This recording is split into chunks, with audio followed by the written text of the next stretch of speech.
Hello, guys. This is Lydia, the lifestyle coach, and it's so fun to see you guys today for our live feed. Hello, hello, hello.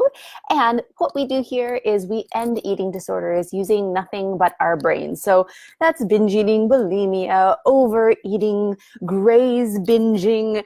This is the body hate. This is the food obsession. This is all the mental energy that goes toward food. This is the diet obsession. This is the restriction. All the ways that really distort our relationship with something so should be simple, which is food, is what we are ending here. And coming to you today with a little bit more of a personal note. This is a question that I get quite a bit, and I'm just super inspired by you guys. I was talking to a really amazing woman the other day, and this is something that comes up quite a bit. Is this woman was just telling me, the reason that she wants to be free, the reason that she wants to be done with her eating disorder is she wants to be able to help others. She wants to be able to inspire others. She wants to be able to give people hope because she's been able to be done.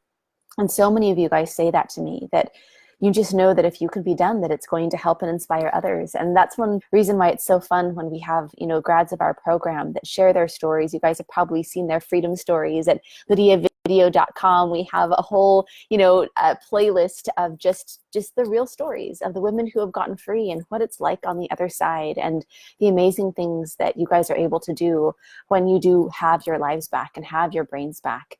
And that is such a beautiful inspiration. And it got me thinking of just my own story. I'm like, why do I do this? Like, why am I here? Like, why is this something that I have dedicated my life to? And so this is something that I have come up as a question from you guys. So I just wanted to tell you my real story and a little bit about why I do what I do. So, I had an eating disorder for a long time. And what I think that we forget, it's sort of like, when we watch a movie and we know how it ends, then it's not so sad, when we see the struggle that the person is going through, because we know it's going to be a happy ending. But the hard thing about having an eating disorder is that when you're in it, you don't know if you're ever going to fix this. And I had just years where I just wondered, am I going to have an eating disorder for the rest of my life? Is just this going to be the way that it's going to be? Is this going to be my struggle? Is this going to be the way that the rest of my life is defined by? Am I going to wake up every single day thinking about food? I remember sitting in my kitchen once and just wondering, like, am I going to be an old woman and on my deathbed and still obsessing about food? And still worrying about binging? Like, is this literally going to be the rest of my life? And it really might have been. And it kind of, scares me to think of all the things out there that reinforce this idea of, if you have an eating disorder, that's just going to be who you are forever. I mean, a couple of more professionals, I'll put that in quotes, that, would have told me, oh, well, this is always going to be a struggle. Once you have an eating disorder, this is just a defect of yours. And, or, what, you have to sort through all of your trauma. It's really because of all of your past trauma. That's why you have this relationship with food. It's because you don't have coping mechanisms. It's because you can't handle your anxiety. It's because you don't feel like you have control over your life. And so you have to have control over food. I could have believed that. If I would have been exposed to a few more years of that, it really scares me to think of, what if I would have believed that? What if I would have given up? Because so many things out there where people go for help to end their eating disorders tell them that you don't end an eating disorder. You're just going to manage it for the rest of your life. You're just going to hope that you don't relapse. You're just going to admit as quickly as possible that you have no power over this, and that's the best way to live a little bit more of your peaceful, broken life. If I would have had a few more people tell me that, there's a possibility that I would have believed it. And honestly, it would have felt valid.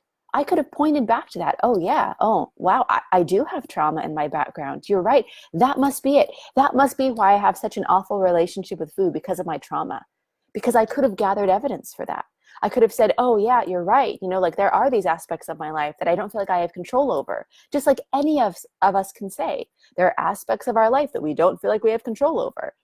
Oh, well, okay, yeah, that's true. That must be the reason that I have an eating disorder. And those things just stack up higher and higher and higher until, wow, I have no power over food until I sort through all my trauma and know how to have all my coping mechanisms in place and truly have the desire to go and take a bath as opposed to binging.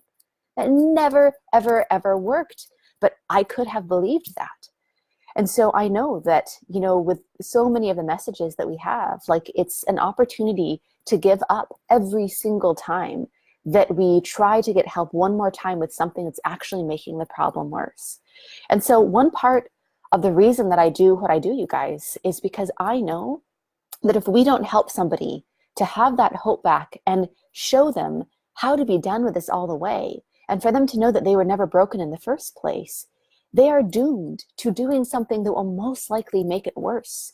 I know that if we don't do what we do, then one more thing of somebody failing and being told that they're broken means that they may give up and never fix this for the rest of their lives. So that's a big part of it. You can only fail so many times without giving up hope. We don't have infinite hope, especially when we try, and the harder that we try, the worse that it gets. Everyone has a breaking point. And if not emotionally, it's physically. Your body cannot handle a eating disorder for the rest of your life. Your body cannot handle it physically. It's going to give out. You're going to get diabetes. You're going to get cancer. You're going to, if you're bulimic, instant death can happen at any single time that you're purging. And then emotionally, can't take the depression and the anxiety and this feeling of failure without some really serious things happening. Oh, thanks, guys. Hi, so fun to see you. Feel free to hearts and likes. So fun to see your comments. Hello. All right. So the other thing is that, and there's no judgment here, but just in sharing why I do this, once you're on the other side of something, you guys, you can either distance yourself from it or you can help others out of it. And there really is no judgment. Sometimes it makes sense for your life to just distance yourself from that thing that was so hard, right? I know people who they have struggled with poverty all throughout, their childhoods. And now that they're on the other side of it and they've worked so hard to be successful and they have abundance in their life, they don't want to go back there. Like they have a new identity, they align with, different friends and different people, and they're done with that world of poverty. And then there are other people that get out of poverty and they spend the rest of their lives in poverty with other people, helping them get out of poverty, right? And sometimes there's costs and benefits both ways, and you need to decide what's right for your life. But, on the one hand, sometimes it makes sense to just cut ties and move forward. And I absolutely could do that. Of course, that's an option. I've thought of that before. Like, what? I could just enjoy my own freedom and just move forward and not be part of this anymore. But, I've really made the choice to dedicate my life to ending eating disorders, because the thing that I know, I can't unknow. What I know is that women with eating disorders, they're not broken people. They're not victims who are just in their victimhood. They're who I used to be. They're powerful, strong, and committed women that are just in a horrible, destructive habit that is keeping them back from all of the amazing things that they can be doing in their lives and all of the happiness that they can have. So for me, part of the responsibility is that because we know exactly how to end eating disorders, because there is no reason for that to be a problem that any of us struggle with, because we know exactly how to end them. That comes with a responsibility. It's like if you have a cure for cancer, like you can just enjoy curing your own cancer and then just like, walking around and, being done and like, that's cool and you're done with your cancer. But there's a certain responsibility that comes with, really knowing how to end it. And I just feel an obligation to share, kind of no matter what it takes. Like, people need to know. Oh, so fun. Hi, guys. So fun to see you on. Oh, this is beautiful. Your comments, just sharing your own stories, after so many years and, searching for answers. And now you're here. And so fun to see you on. Hello, hello. Okay.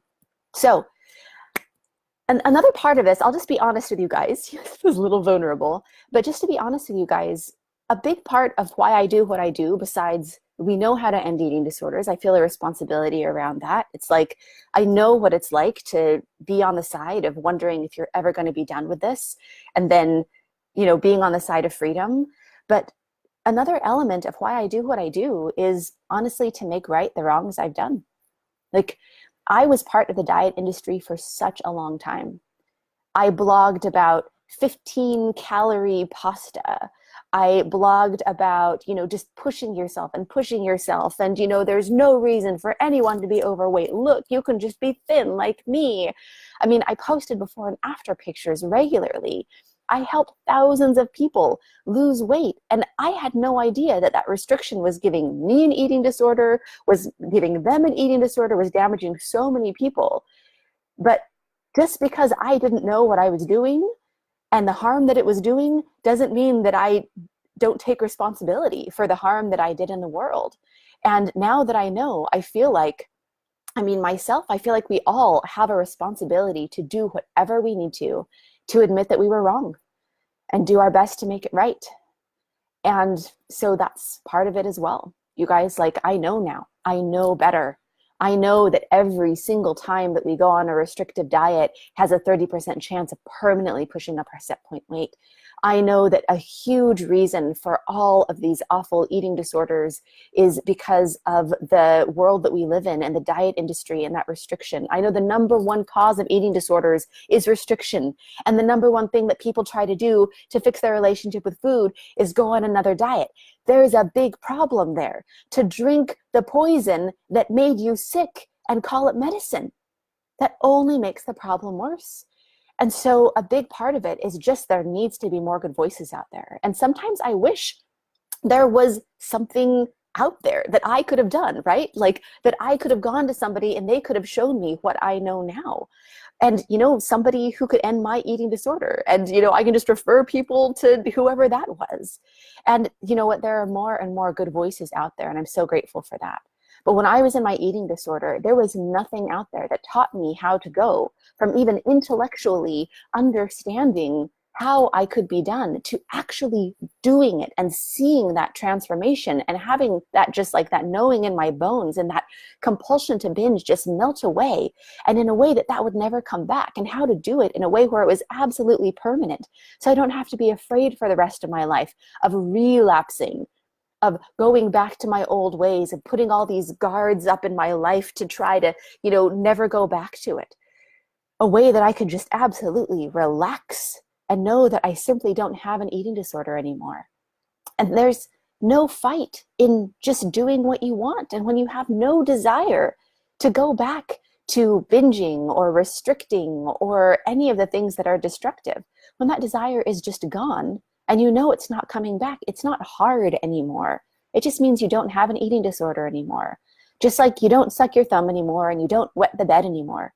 You're just over it now. You don't even think about it. It's a non-issue. There was nothing out there that truly taught me how to do that all the way. Most of the things just made it worse.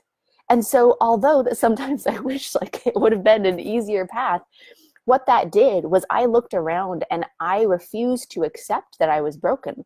I refused to accept that I had to live with an eating disorder for the rest of my life. And that was the drive that took me to a place where I knew that I had to develop the system and the principles that we have today that have now freed hundreds and hundreds of other people from the very same thing. Because it had to work for more than just me. It had to work for anyone who was struggling. And now we have those principles.